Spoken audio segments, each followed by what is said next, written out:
오늘부터 4주 동안 마가복음 뒷부분을 묵상하겠습니다. 마가복음의 저자는 마가 요한입니다. 마가라는 말은 마르쿠스라는 로마식의 이름이고요. 요한이라는 말이 이스라엘식의 이름입니다. 요라는 말은 여호와라는 이름의 축약형이고요.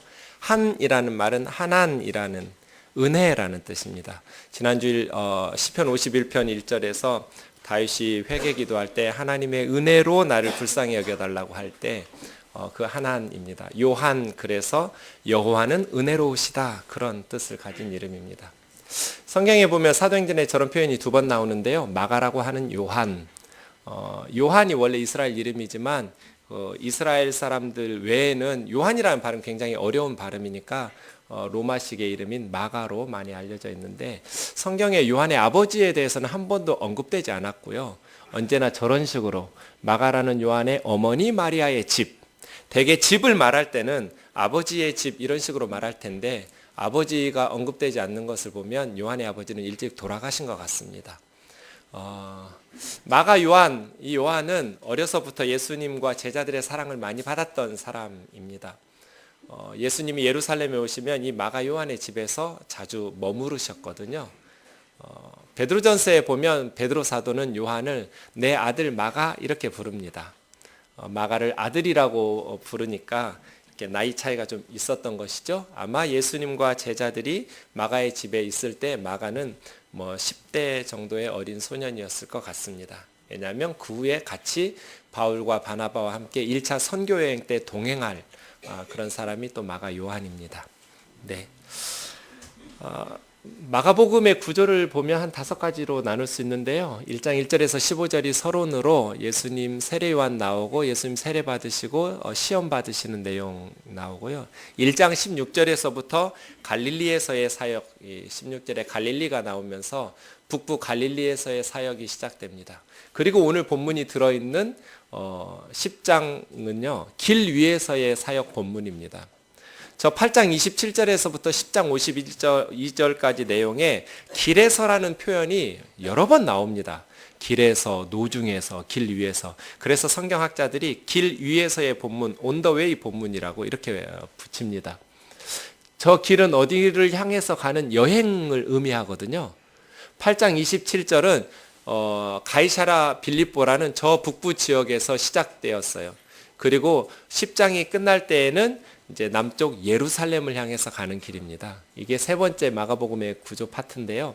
길 위에서 맨 북쪽 가이사랴 빌립보에서 남쪽의 예루살렘으로 오면 이제 예루살렘에서의 사역이 이어지고 십자가와 부활하면 마가복음이 끝나는 것이죠. 그 다음 지도를 좀 보시죠. 길 위에서의 본문이 위쪽에 빨간 화살표 있는 부분이 가이사랴 빌립보입니다. 이스라엘 땅의 가장 북쪽이에요. 우리 한반도를 말할 때 백두에서 한라까지 이런 표현으로 사용하죠. 이스라엘 가나안 땅, 팔레스타인 땅을 말할 때는 단에서 브엘세바까지 이런 표현을 씁니다. 저 가이사랴 빌립보 8장 27절이 시작되는 가이사랴 빌립보 바로 옆에 단이라는 도시가 있습니다. 그러니까 이스라엘의 최북단 도시예요. 거기에서부터 이 길 위에서의 본문이 시작해서 남쪽으로 쭉 내려와서 아래 화살표 있는 예루살렘으로의 여행. 그러니까 그 여행은 십자가를 향한 여행, 십자가에 달려 죽으시려고 가시는 길이에요. 그 길 위에서의 본문의 핵심 내용은 제자도예요. 예수님의 제자의 삶은 어떠해야 하는가? 예수님의 제자는 어떤 사람들인가? 십자가를 지고 예수님을 따르는 무리들, 예수님의 제자됨에 대해서. 저 지도를 가운데 이렇게 금 그어 놓은 것은요, 세 부분으로 나눌 수 있기 때문이에요. 맨 위쪽을 갈릴리라고 부르고 가운데 지방을 사마리아라고 부르고 남쪽 지방을 유대라고 불러요. 이스라엘을 북부 지방, 중부 지방, 남부 지방으로 부르면 북부 갈릴리, 중부 사마리아, 남부 유대 이렇게 부르는데요. 예수님은 지금 저 북부 갈릴리 가이사랴 빌립보에서부터 저기서 사람들에게 물었어요. 제자들에게. 사람들이 나를 누구라고 하더냐? 세례 요한이라고도 하고 엘리야라고도 하고 선지자 중에 한 분이라고 하던데요. 너희는 나를 누구라고 하느냐? 베드로가 뭐라고 그랬어요? 주님 그리스도시요 살아계신 하나님 아들입니다. 그 내용이 길 위에서의 본문이 시작되는 8장 27절이에요. 그때로부터 쭉 내려와서 이제 10장 51절, 52절까지 on the way 본문이 시작되는 바로 그 부분에 오늘 말씀이 있습니다. 저는 1년간 주일 설교 본문과 제목을 연말에 정합니다. 왜 연말에 정하냐면 저희가 매일 성경이라는 말씀 묵상 교재를 가지고 매일 큐티를 해요. 그 중에 일주일 중에 큐티했던 본문을 하나 선택해서 주일 설교를 하죠. 근데 매일 성경이라는 곳에 이렇게 전화를 했어요. 나는 그렇게 설교하기 때문에 내년에 어느 성경을 연구할지 좀 빨리 가르쳐 줄 수 없느냐고 했더니 못 가르쳐 준대요. 매일 성경이 꼭 11월쯤에 내년도 1년치 본문을 가르쳐 줘요. 인터넷에. 그래서 제가 11월부터 딱 매일 클릭해서 들어가다가 그게 뜨면 1년치 설교를 이제 잡기 시작하는 거예요. 제가 일주일 동안 묵상했던 이 길 위에서의 본문 내용 중에 은혜 받을 수 있는 내용들이 참 많았어요. 그래서 고민이 되었어요. 어떤 본문으로 주일에 설교를 할까? 그런데 오늘 본문은 피하고 싶은 거예요. 제가 설교 21년 차예요. 이제는 내가 무슨 말을 해야 여러분이 좋아하는 줄 다 알아요. 근데 여러분이 좋아하실 내용이 많았어요. 지난 일주일 본문 중에. 그런데 이 본문은 피하고 싶은 거예요. 왜냐하면 싫어할 줄이 뻔하기 때문에. 현대인들의 생각하고 예수님의 생각하고 너무나 차이가 나서 피하고 싶었기 때문에 이 본문을 주일에 설교해야겠다고. 내가 하기 싫은 설교니까 해야만 한다고 생각하고 이혼. 우리 교우들 중에도 이혼의 상처가 있고 떠올리고 싶지 않은 아픔이 있는 형제 자매들이 있어요. 교우들이 아프면 저도 아파요. 저는 제 설교를 듣고 우리 교우들이 상처받는 것을 원치 않아요. 용기를 얻고 힘을 얻기를 원하지 기분 상하게 해드리고 싶지가 않아요. 그런데 이 문제는 예수님께서 우리에게 가르쳐 주신 교훈이 현대인들의 생각과 너무나 다르기 때문에 그렇기 때문에 우리가 피하고 싶어도 직면해서 예수님의 말씀을 들어야 바르게 우리의 신앙생활과 우리가 믿음 생활을 할 수 있겠다는 생각을 한 거예요. 자, 오늘 본문이 어떻게 시작되냐면요. 1절 이렇게 시작돼요. 우리 같이 한번 2절까지 읽어보겠습니다. 시작. 예수께서 거기서 떠나 유대지경과 요단강 건너편으로 가시니 무리가 다시 모여들거늘 예수께서 다시 전례대로 가르치시더니 바리새인들이 예수께 나와 그를 시험하여 묻되 사람의 아내를 버리는 것이 옳으니까. 유대지경으로 왔다라는 것은 지금 이제 예루살렘 가까이 남부지역으로 다 내려온 거예요. 맨 북쪽 가이사랴 빌립보에서 사마리아를 거쳐 남쪽까지 다 왔어요. 10장에서 이제 끝나고 11장부터는 예루살렘 사역이 시작되거든요. 바리새인들이 찾아와서 예수님에게 질문을 던졌어요. 그런데 시험하여 묻되 시험이라는 단어를 썼어요. 왜 질문을 던지면서 시험이라는 단어를 썼을까요? 평소 예수님이 이혼을 반대하시는 줄을 알았어요. 바리새인들은. 그리고 그 예수님의 가르침이 모세 율법에 위배된다고 생각했어요. 그래서 예수님에게 올무를 던지려고 질문을 던진 거예요. 사람이 아내를 버리는 것이, 저 표현도 기분 나빠요. 보통 어떻게 해야 돼요? 남편이 아내를 버리는 것이 옳으니까 그렇게 물어야 하잖아요. 근데 남자만 사람이에요. 그 당시에 그랬어요. 여자는 사람이 아니에요. 중세시대까지 여자가 인간인가 이런 걸로 신학자들이 많이 토론하고 세미나 했어요. 재밌는 건 결론이 언제나 인간이 아니다로. 여자도 사람인가? 사람이 아내를 버리는 것이 옳습니까? 옳다라는 건 뭐예요? 이게 하나님의 뜻에 맞냐는 거죠? 율법적으로 옳은 거냐? 이게 시험이었어요. 바리새인들의 시험. 자, 질문을 받으면 어떻게 대답해야 돼요? 아이들이 여러분에게 질문을 던지면 대답해 줘야 하잖아요. 예수님식으로 하면 좋겠어요? 3절 예수님 어떻게 하는지 보실래요? 대답은 하시는데 다시 질문을 던져서 대답을 하셔요. 모세가 어떻게 너에게 명하였느냐? 아이들이 질문을 던지면 바로 대답해 주지 말고 질문을 또 한 번 던져보세요. 모세가 너희에게 어떻게 명령하였느냐? 바리새인들이 대답해요. 모세는 이혼 증서를 써주어 버리기를 허락하였습니다. 근데 예수 당신은 왜 이혼을 반대합니까? 그것이 모세 율법에 어긋나는 것 아닙니까? 하고 온 거죠. 모세는 이혼 증서를 써주어 버리기를 허락하였다는 것은 어디에 근거하냐면 신명기 24장 1절에 근거해요. 같이 한번 읽어보겠습니다. 시작. 사람이 아내를 맞이하여 데려온 후에 그에게 수치되는 일이 있음을 발견하고 그를 기뻐하지 아니하면 이혼 증서를 써서 그의 손에 주고 그를 자기 집에서 내보낼 것이요. 구약 성경 중에 이혼에 대한 유일한 구절이에요. 좀 이따 보겠지만 여기도 사람이 아내를 맞이해요. 남편이 아니고. 그에게 수치되는 일이 발견하고 기뻐하지 않으면 이혼 증서를 써주어서 내보내라. 이게 무슨 의미일까요? 결혼했어요? 그런데 핵심은 뭐냐면 수치되는 일이 뭐냐는 거예요. 아내에게 있어서 수치되는 것이 뭐냐? 이게 구체적으로 내용이 없기 때문에 구약 어디에도 없어요. 딱 한 구절인데 수치되는 일이 있음을 발견하고 남편이 아내를 기뻐하지 않게 되면 이혼 증서를 써서 자기 집에서 내보내라는 거예요. 바리새인들이 이것에 근거해서 모세는 이혼 증서를 써서 버리라고 허락했습니다. 왜 당신은 하나님의 말씀을 거역하고 있는 거요? 하고 물은 거죠. 그 다음 예수님께서 5절에서 뭐라고 대답하셔요? 예수께서 그들에게 이르시되 너희 마음이 완악하기 때문에 모세가 이 명령을 기록했지만 그것은 하나님의 명령, 하나님의 뜻이 아니었어요. 이것은 어쩔 수 없는 양보예요.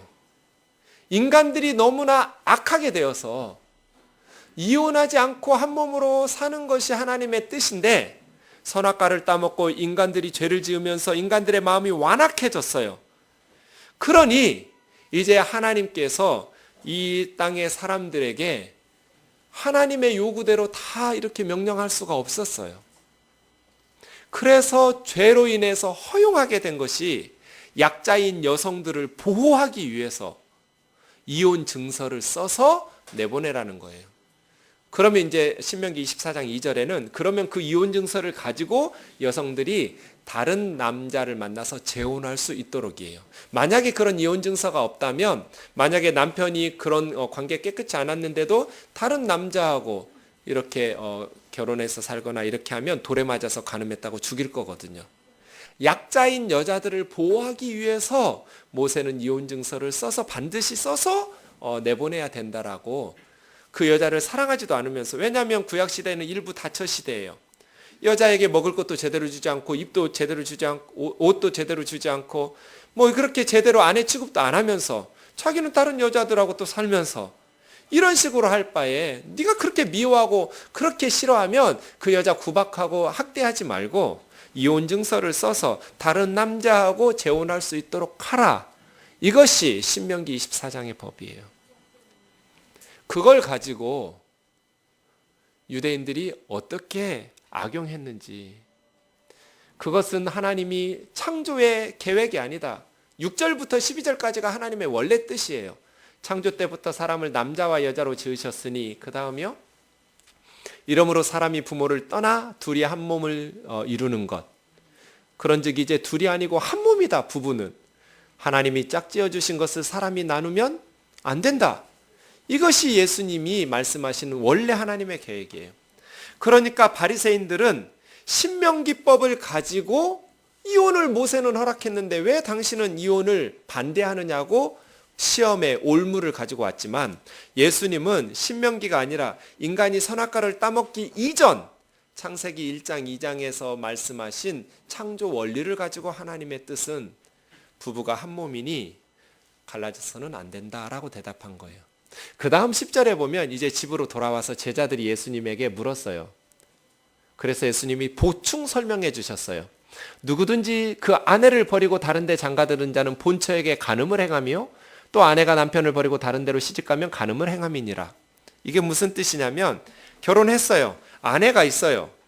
그런데 다른 여자하고 살기 위해서 아내를 버리고 재혼을 하는 것은 이건 간음하는 거라는 거예요. 남편이 있어요. 그런데 더 좋은 남자가 생겼어요. 그래서 우리 남편은 이주일 같이 생겼는데 새로운 남자는 조인성 같이 생긴 거거든요. 그래서 이주일을 버리고 조인성하고 결혼하기 위해서 이혼하는 거, 이게 간음이라는 거예요. 자, 성경을 해석하고 적용할 때 어떻게 해야 되냐면요. 해석은 그때 그 시절에 그 상황에서 해석해야 돼요. 2000년 전 이스라엘 상황에서 오늘 본문을 해석하셔야 돼요. 그리고 적용은 지금 이곳에서 살고 있는 우리들에게 적용하는 것이죠. 지금 우리 생각으로 본문을 제대로 해석할 수가 없어요. 2000년 전 이스라엘 상황을 살피면서 오늘 본문을 해석하셔야 예수님이 어떤 뜻으로 말씀하셨는지 정확히 알 수 있는 거죠. 아마 오늘 본문은 저와 여러분은 이해하기 어려울 거예요. 왜 예수님이 이렇게 엄격하신지, 이혼에 대해서. 아마 오늘 본문은 지금 무슬림 여인들이나 100년, 200년 전에 우리 할머니들이 생각하면 훨씬 더 본문의 뜻을 잘 아실 수 있을 거예요. 제가 몇 년 전에 한 월간지에서 기획 특집을 다뤘는데 무슬림 여성들의 이혼에 대한 이야기였어요. 아미나라는 인도의 무슬림 여인이 있었어요. 이 아미나가 전화 교환원이에요.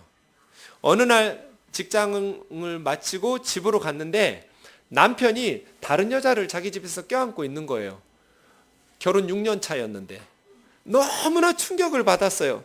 그런데 정신을 차리기도 전에 남편이 외쳤어요. 이혼, 이혼, 이혼. 그래서 이혼당했어요. 이게 무슬림법이에요. 또 어떤 이크발이라는 여인이, 이 여인은 결혼 8년 차예요.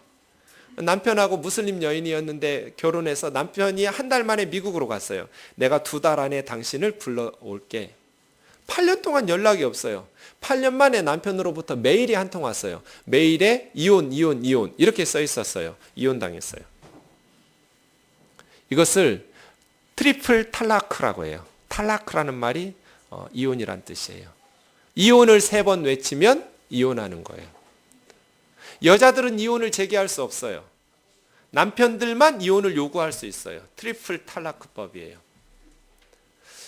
무슨 그런 나라가 다 있냐 했지만 우리나라도 그렇게 살았어요.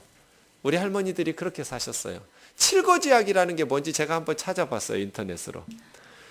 부인들을 쫓아낼 7가지 악한 것. 시부모에게 순종하지 않으면 내쫓고, 아들을 낳지 못하면 내쫓고, 음탕하면 내쫓고, 남편을 질투하면 내쫓고, 나쁜 병에 걸리면 내쫓고, 말이 많으면 내쫓고, 도둑질하면 내쫓아요. 제가 생각해 봤어요. 우리 여집사님들 중에 살아남을 자가 있는가? 하나도 없어요. 여러분은 다 칠거지약에 걸릴, 내쫓겼을 거예요.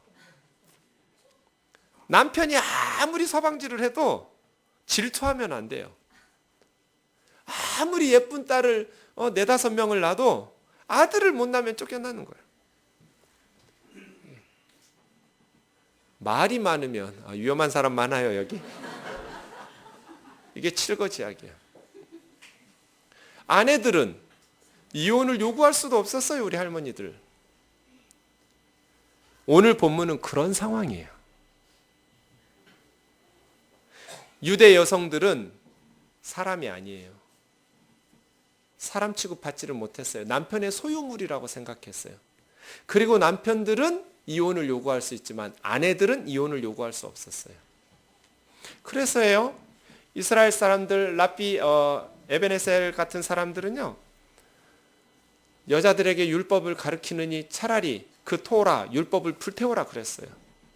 이스라엘 남자들 하루에 3가지 놓고 감사했대잖아요.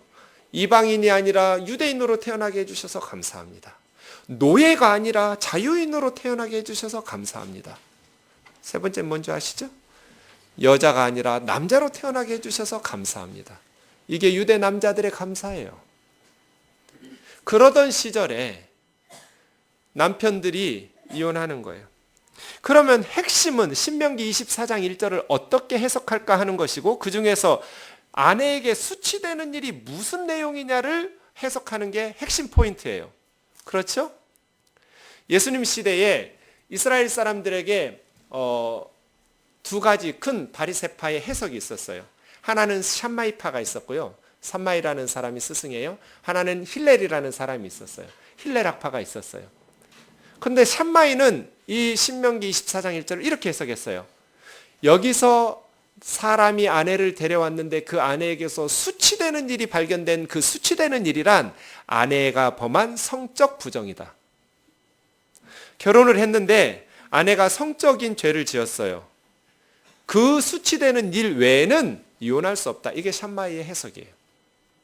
그에 비해서 힐렐이라는 랍비는 이 수치되는 것은 성적 부정이 아니라 그냥 남편이 수치심을 느끼면 이혼이에요. 그러면 친구가 왔어요. 그래서 친구에게 대접하려고 빵을 구웠는데 빵을 태웠어요, 아내가. 너무 친구 앞에서 창피했어요. 탈라크 이혼이에요. 접시를 망가뜨리거나 남편이 보기에 아내가 늙어서 아름답지 못해도 젊었을 때는 예뻤는데 나이가 들더니 드럼이 되네, 몸매가. 그래가지고 이게 너무 이게 수치스럽다고 느꼈어요. 탈라크. 락기 아키바 같은 사람은요, 아주 이스라엘의 최고의 존경받던 스승이에요. 남편이 이제 길을 가다가 다른 여인을 봤는데 그 여자가 너무 예쁜 거예요. 그래서 옆에 있는 자기 아내가 너무 수치스러웠어요. 탈라크. 그러면 예수님 시대 이스라엘 남자들이 샴마이의 해석을 따라야 돼요? 힐렐의 해석을 따라야 돼요? 형제들만 대답해 보세요. 하나님께서 말씀하신 바 원 취지가 아내에게서 수치된 일이 발견되거든 아내에게 이혼 증서를 써서 재혼할 수 있도록 내보내라. 이 명령이 샴마이의 수치된 일이겠어요? 힐렐 해석의 수치된 일이겠어요? 형제님들 다 어디 갔어요 지금? 힐렐이요? 네, 보나마나요. 샴마이의 해석이 옳은 거죠. 그렇죠? 예수님께서 이 오늘 마가복음 10장 1절에서 12절 본문이 똑같이 나오는 게 마태복음 19장 1절에서부터도 나와요. 마태복음 19장에서 보면 9절과 10절 내가 너희에게 말하노니 누구든지 음행한 이유 외에 아내를 버리고 다른 데 장가드는 자는 간음함이라.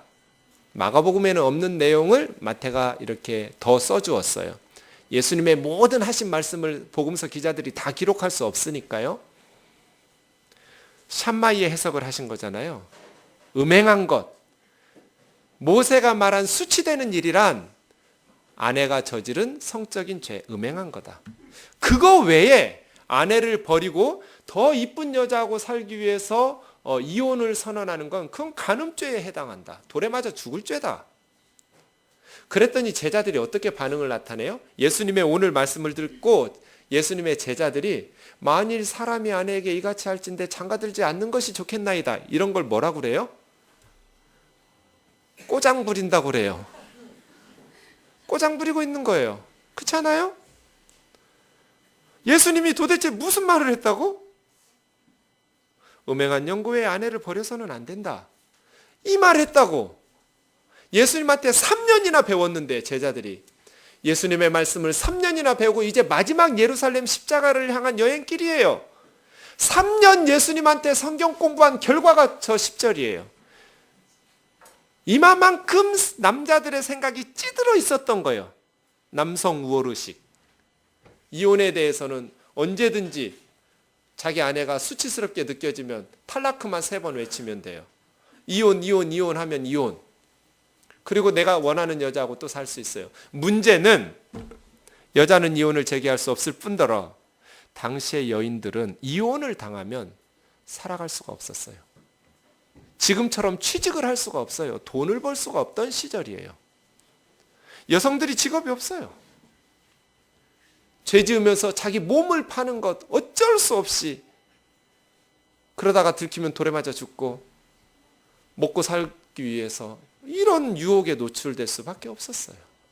특별히 많은 유산을 받았다거나 그래서 과부들이 힘들고 고아들이 힘들었던 거예요. 지금처럼 여성들이 사회에서 일을 하면서 살 수 있는 상황이 아니었기 때문이죠. 이런 상황적 배경을 가지고 오늘 본문을 보셔야 돼요. 유대 남자들은 그게 이제 권력이죠. 남자로 태어난 것이 엄청난 권력이에요. 태어나면서부터 우열이 가려져요.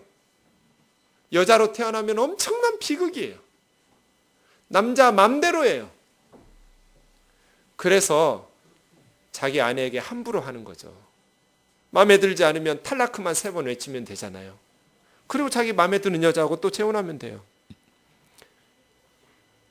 예수님께서 이 모습을 보시면서 뭐라고 가르치셔야겠어요? 잘한다, 힐렐이 옳다 이러시겠어요?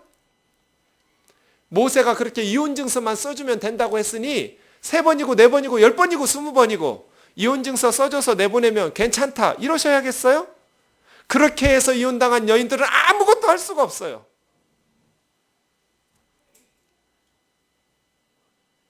너희 마음이 완악했다. 악하기 때문에 하나님께서 모세를 통해서 그건 허락한 것이지만 원래 하나님의 뜻은 남녀 평등이고 일부일처예요. 인간들이 완악해졌기 때문에 일부 다처를 허락하신 거고 어쩔 수 없이 눈물을 머금고 양보하신 거죠. 그렇게 살라는 게 아니에요. 탈리오법 보세요. 눈은 눈으로, 이는 이로 보복하라. 하나님이 모세 율법에 그렇게 써준 것이 그렇게 보복하는 게 하나님 뜻이 아니잖아요. 인간들이 악해지니까 억울한 일을 당하면 몇 배로 더 보복해버리니까 보복의 한계를 정하신 거잖아요. 그만큼만에 당한 만큼만. 하나님 뜻은 뭐예요? 용서가 하나님 뜻이에요. 용서하고 사랑하고 관계를 회복하는 것이 하나님 뜻이지만 인간의 마음의 완악함 때문에 탈리오법을 주셔요. 이혼도 마찬가지예요. 이혼 불가, 이것이 하나님 뜻이에요. 왜요? 둘을 한 몸으로 만들었으니 이제 둘이 아니다, 하나다. 그런데 너희들이 너무나 마음이 완악해져서 인간들이 죄를 짓고 나니까 하나님께서 사회적 약자인 여성을 보호하기 위해서 이혼하려면 이혼 증서라도 써서 보내라. 그래서 다시 새로운 남편과 함께 보호를 받으면서 살아갈 수 있도록. 근데 이혼하는 것이 하나님의 뜻이고 하나님 기뻐하시는 것이고 하나님의 명령이고 그렇게 말할 수가 없잖아요.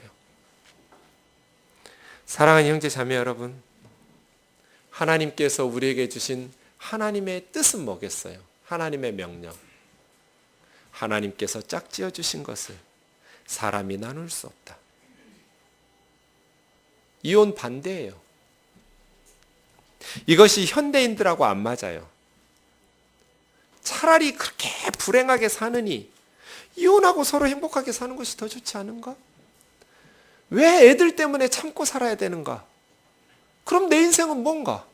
애들한테도 차라리 지지를 받고 싸우는 부모의 모습을 보여주느니 그냥 갈라서서 맘 편하게 아이들 불안하지 않게 사는 것이 좋지 않을까? 예수 믿는 사람들도 너무나 쉽게 어쩔 수 없지 뭐 이혼해 이렇게 준 거예요. 그렇기 때문에 현대인들의 생각과 오늘 예수님의 생각이 다르다는 거예요. 저는 목회를 하기 때문에 상담을 많이 받죠. 어떤 분들은 이혼 도장을 찍고 와요. 눈물을 펑펑 쏟으면서 제가 들어도 너무 가슴 찢어지게 아파요. 차라리 이혼하는 게 낫겠다 싶어요. 그 말이 목구멍까지 차올라요. 근데 저는 제 생각을 말하는 사람이 아니잖아요.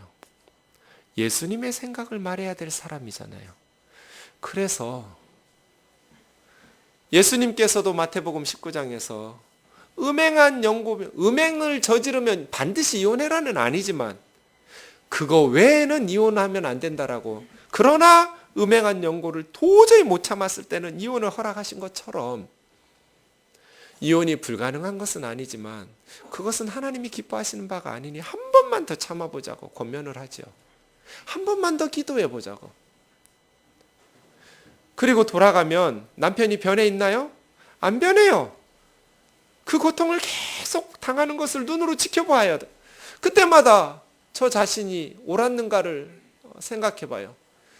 그때 그냥 이혼 서류 내라고 해야지 않았을까? 저렇게 고생하면서 살아가고 있는데 내가 상담을 잘해드린 것일까? 고민스러울 때가 있어요. 그런데 꽤 많은 수의 형제 자매들이 목사님 그때 저를 말려주셔서 고마워요. 그렇게 말해요. 도저히 못 살 거라고 결론 내고 이혼을 결정하고 찾아왔는데 힘들었지만 그 과정 속에서 다시 관계가 회복하면서 그때 말려줘서 고맙다는 말을 하더라고요. 이혼은 마지막 순간의 선택이어야지. 그래? 그럼 이혼하지 뭐. 이럴 수 없지요. 결혼에 대해서 예수님 두 가지로 말씀하셨죠. 하나님께서 창세기 2장 24절에서 말씀하신 것과 같이 부모가 남편이 부모를 떠나라. 그리고 아내와 합하여 하나가 되라. 떠남과 연합이죠. 그게 결혼이에요. 가끔 목사님 우리 아들 좋은 사람 좀 소개시켜줘요. 그럼 제가 물어요. 권사님 결혼시킬 준비는 되셨어요? 그럼요. 우리 아들 직장도 있고요. 뭐 전세금도 얻어줄 수 있고요. 아니요. 그런 준비 말고요. 그럼요. 무슨 준비가 또 있나요? 아들을 떠나보낼 준비가 됐나요? 그런 준비는 한 번도 못 들어봤는데요. 성경에 있잖아요. 결혼은 부모로부터 독립하는 거거든요. 요즘은 친정 부모들이 간섭해서 딸을 이혼시켜요. 왜냐하면 친정 부모님은 사위를 사랑한 경험과 추억이 없기 때문이죠. 딸은 오히려 고민해요.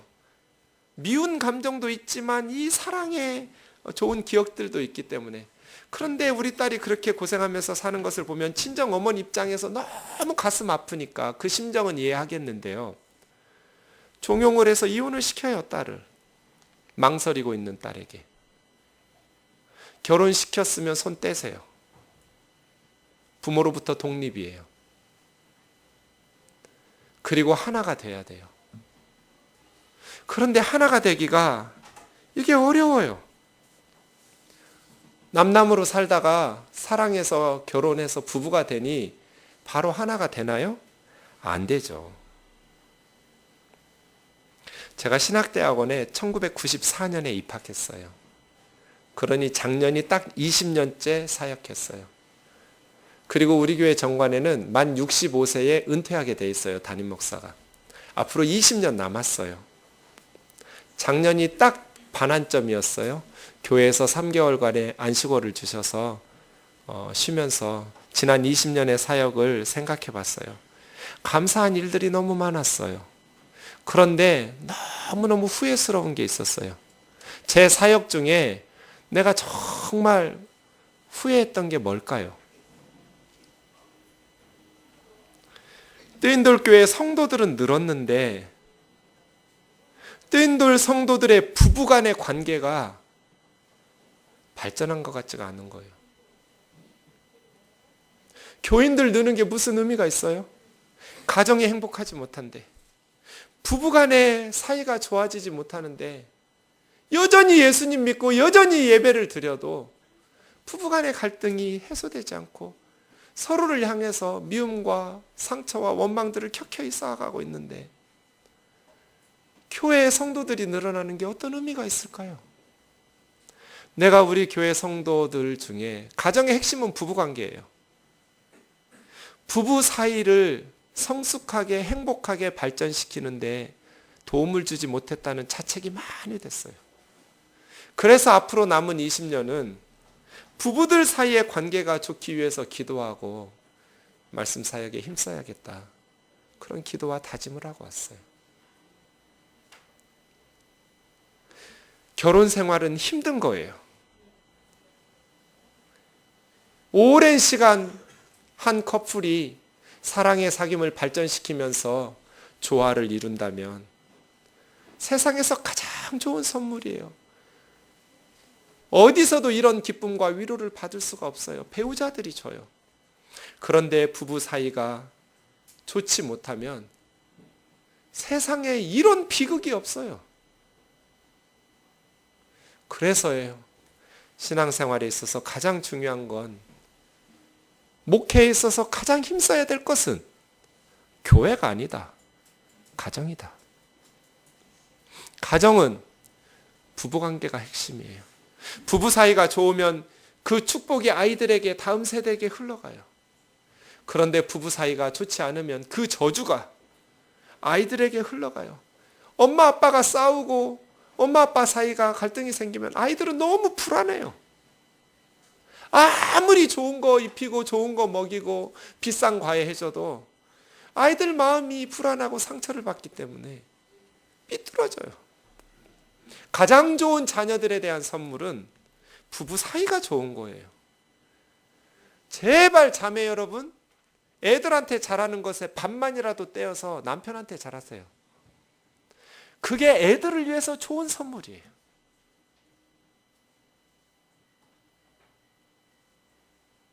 남편에게는 밥을 먹었는지 안 먹었는지 관심도 없어요.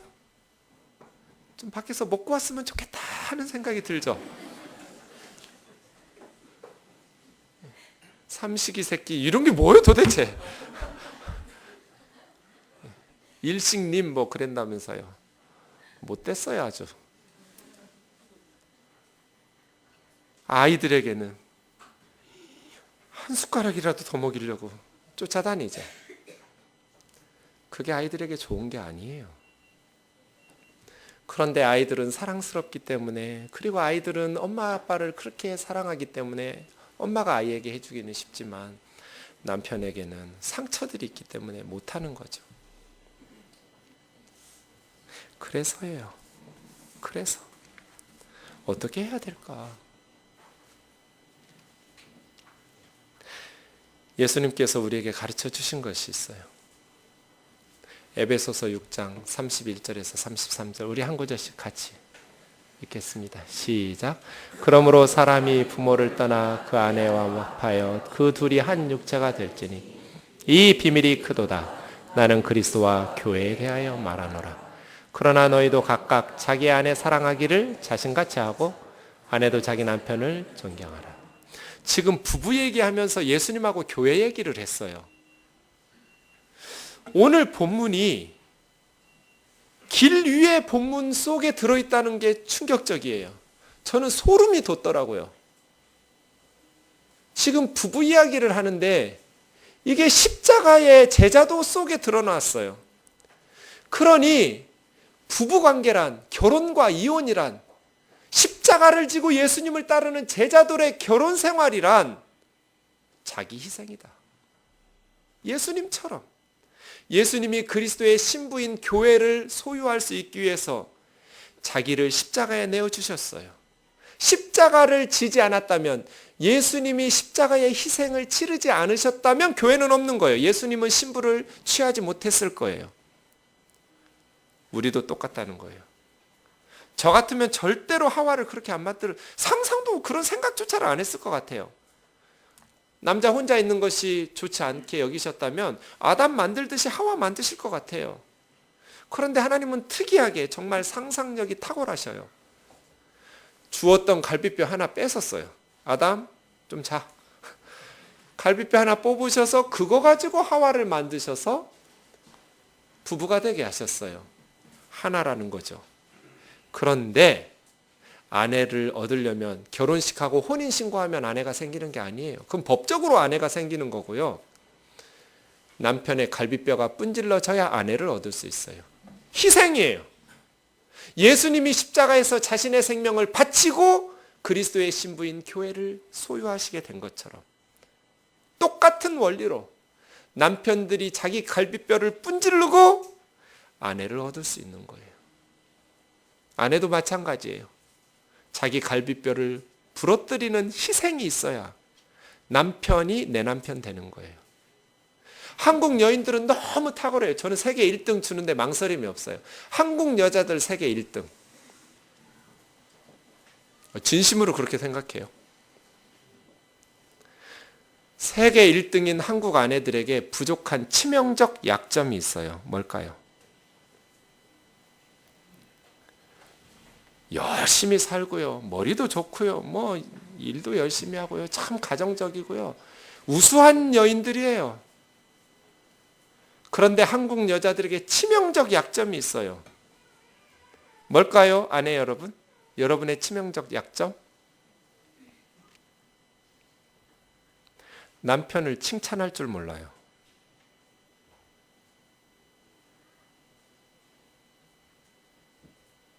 너무 남편에게 무뚝뚝해요. 남편을 자꾸 뜯어 고치려고 그래요. 제가 초등학교 4학년 때 누나가 사준 손목시계를 선물로 받았어요. 큰 누나에게. 그때 소풍을 가가지고요. 제가 우리 반 단체 사진 찍는데 이렇게 사진 찍었어요. 시계 나오라고 팔 걷고. 우리 반에 저밖에 없었어요. 손목시계 차고 다니는 애가. 근데 얘가 30초 늦어요. 30초. 1분도 아니에요. 30초 늦는 게 이렇게 신경이 쓰이는 거예요. 그래서 어느 날 풀렀어요. 그래서 방에다가 순서대로 고치지는 못해도 역순으로 조립하다 보면 원래대로는 되겠지 생각했어요. 그 시계 어떻게 됐을까요? 어떻게 하셨어요? 망가졌어요. 남자들은 이 시계 같아요. 뜯어 고치려고 분해하면 망가져요. 남자들은 고쳐질 수 있는 종족의 사람이 아니에요. 아내들이 고칠 수 있는 부류의 사람이 아니에요. 뜯어 고치려고 잔소리하는 순간 마음을 닫아버려요. 그래서 그냥 기름칠만 해주면 돼요. 열심히 칭찬해주고 하면 죽을 똥 살 똥 모르고 열심히 살아요. 그게 참 단순해요, 남자들은. 근데 한국 여자들이 이걸 못해요. 그래서 제가 늘 미스김한테 배우라는 거예요.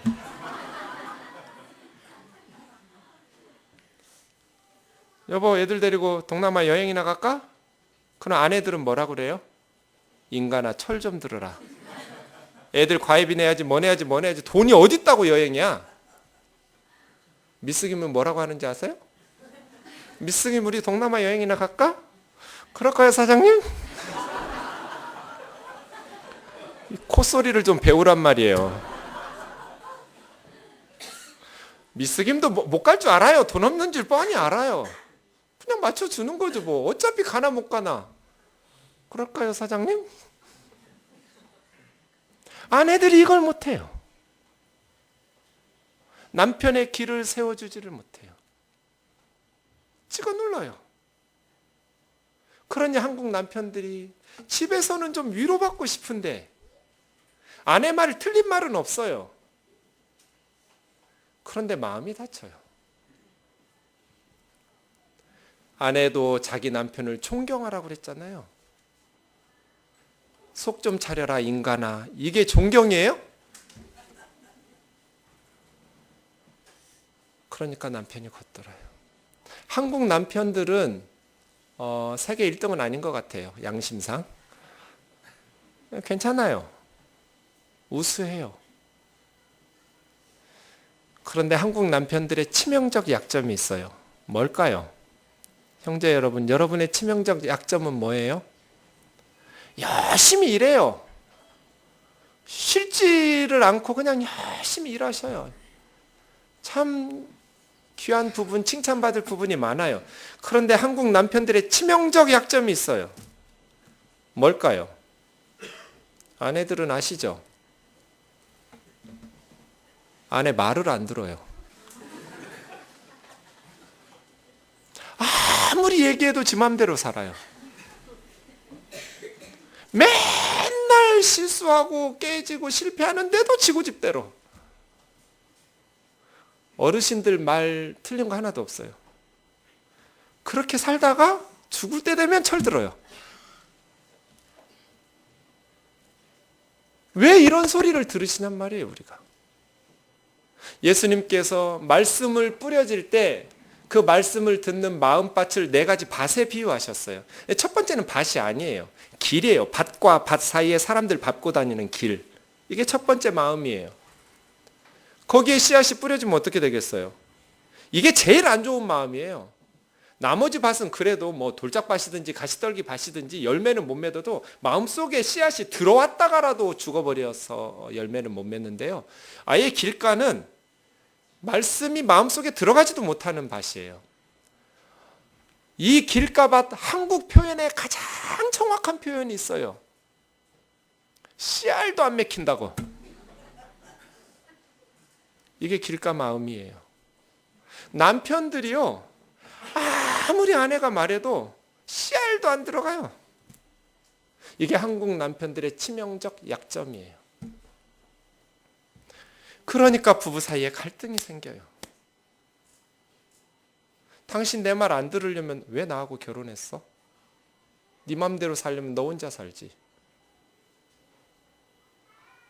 남편은 또 뭐라 그래요? 그래, 내가 너 같은 거 만나가지고 고생이다. 그 밑에 있는 애들은요, 엉엉 울어요. 그 갈등이 켜켜이 쌓이면요, 갈라서자. 그래서 아파요. 하나님께서 무엇을 제일 기뻐하실까? 결혼을 제일 기뻐하실 것 같아요. 세상에 둘도 없이 35억의 남자와 여자를 포기하고 당신하고 결혼해서 영원히 살겠다는 그 다짐으로 결혼을 하는 그 사랑 넘치는 순간 얼마나 흡족하실 것 같을까? 그런 생각이 들어요. 주례할 때마다 하나님은 얼마나 기뻐하실까? 그런 생각이 들어요. 하나님이 우리 사랑하면서 살라고 만드셨어요. 제가 주례할 때 신랑은 신부를 사랑합니까? 이렇게 묻지 않아요. 신부는 신랑을 사랑합니까? 이렇게 묻지 않죠. 그건 너무나 당연하니까요. 주례가 뭐라고 물어요? 신랑은 신부를 기쁠 때나 슬플 때나 병들 때나 건강할 때나 그 어떤 상황에도 사랑하겠습니까? 이렇게 물어요. 신부는 신랑을 그 어떤 상황에도 영원히 사랑하겠습니까? 하고 물어요. 사랑하느냐고 묻지 않아요. 사랑할 거냐고 물어요. 하겠다고 약속하고 결혼식해요. 그런데 갈등이 생기고 아픔이 생기면 사랑을 멈추죠. 예수님 말이에요. 우리가 예수님의 사랑을 받을 자격이 있나요? 우리가 예수님이 생명을 바쳐서 살려내야 할 가치가 있나요? 우리가 그렇게 윤리적으로 바르게 살았나요? 그렇게 영적으로 경건하게 살았나요? 그렇지 않아요. 우리 중 누구도 예수님이 우리를 위해서 십자가에 벌거벗고 죽으실 만큼 우리는 바르게 살았다고 말할 사람이 없어요. 그런 형편없는 신부를 자기 아내로 삼기 위해서 예수님은 십자가에 죽으셨어요.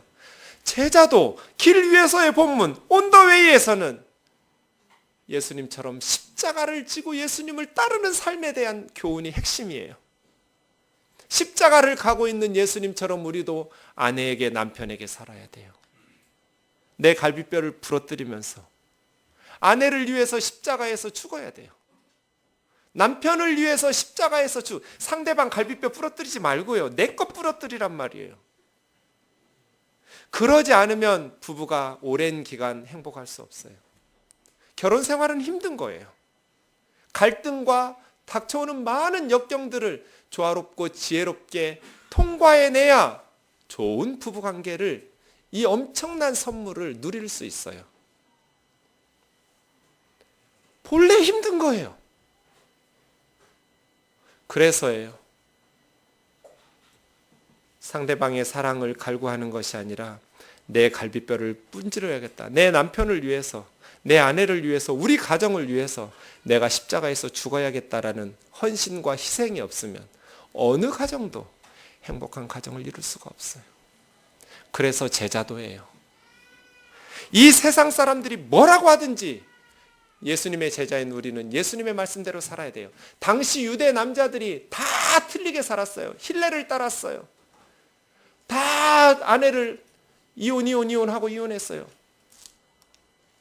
그런 생각을 가지고 있을 때 예수님은 반대했어요. 그건 하나님 뜻이 아니야. 하나님의 뜻은 하나님 짝지어 주신 것을 사람이 나눌 수 없어. 부부는 한 몸이야. 어려움이 있어도 십자가를 지고 나를 따르는 제자들은 그렇게 쉽게 이혼할 수 없어. 이것이 그 시대를 역행하신 예수님의 진리였어요. 지금 우리도 마찬가지예요. 현대의 흐름이 어떠하든지 시대를 역행하면서 우리는 예수 믿는 사람들이니까 예수님의 가르침, 예수님의 진리대로 순종하기 위해서 발버둥 쳐야 돼요. 그러한 저와 여러분이 되시기를 주의 이름으로 축원합니다. 가정을 위해서 헌신하십시오. 교회 일은 제가 열심히 할 테니까 가정 일 열심히 하세요.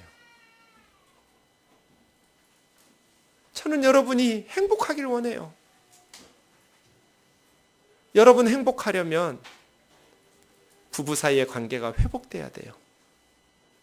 그런데 이건 기적이에요. 왜냐하면 내 마음에 너무 상처가 많기 때문이에요. 그래서 기도하라는 거예요. 하나님의 은혜가 필요해요.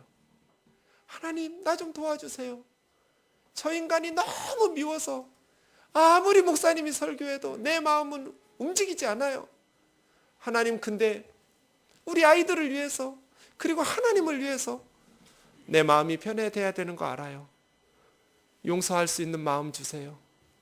남편을 사랑할 수 있는 마음 주세요. 아내를 이해할 수 있는 마음 주세요. 용서할 수 있는 마음 주세요. 발버둥 치셔야 돼요. 그래서 좋은 부부관계로 회복하셔야 돼요. 그 관계 없이 아무리 교회에서 기도 열심히 하고 봉사 열심히 하고 전도 열심히 해도 밑 빠진 독 같아요. 뜨인들 교회는 허술할 거예요. 이혼한 형제 자매들의 마음에 상처 주고 싶어서 하는 설교가 아니에요. 여러분의 삶을 돌아보세요. 말씀에 비추어 보아서 주님 앞에 회개하면 용서받잖아요.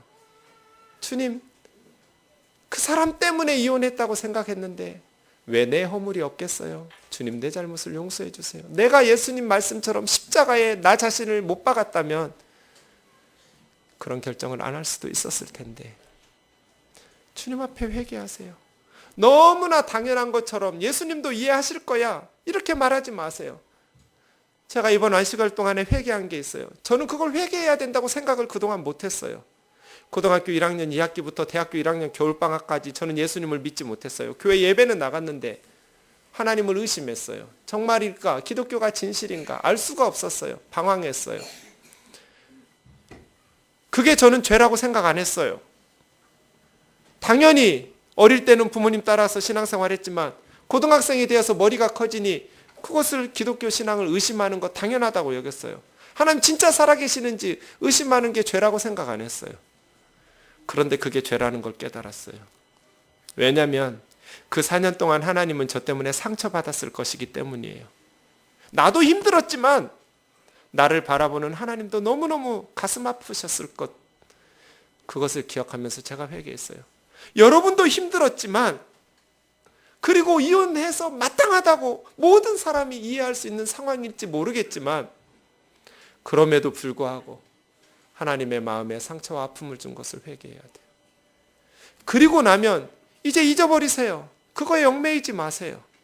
그리고 지금부터 새로운 삶을 시작하세요.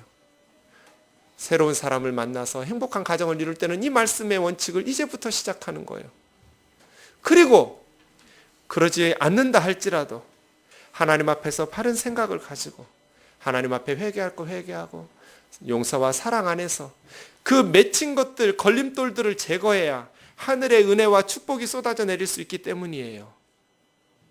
하나님 앞에, 말씀 앞에 우리는 정직하게 서서 우리의 잘못을 회개하고 하나님의 말씀에 순종하기 위해서 하나님의 은혜를 구하고 하나님 앞에 몸부림치면서 하나님께서 베푸신 놀라운 은혜와 복을 가정에서부터 이루어가는 기적의 역사들이 우리 뜬돌 가정들 속에 일어나기를 주의 이름으로 축원합니다. 여러분 가정이 행복했으면 좋겠어요. 부부관계가 회복됐으면 좋겠어요. 어느 순간 남편이 불쌍해지기 시작했다고 어르신들이 그러더라고요. 난 이 어르신들의 깨달음이 빨리 좀 왔으면 좋겠어요. 우리 자매들에게. 남편이 불쌍해 보이기 시작하면 게임 끝이거든요. 사랑하는 마음으로 이해하고 그 심정을 헤아리려고 격려하고 귀하고 소중하게 여기고 하나님 기뻐하시는 믿음의 가정을 이루어 갑시다.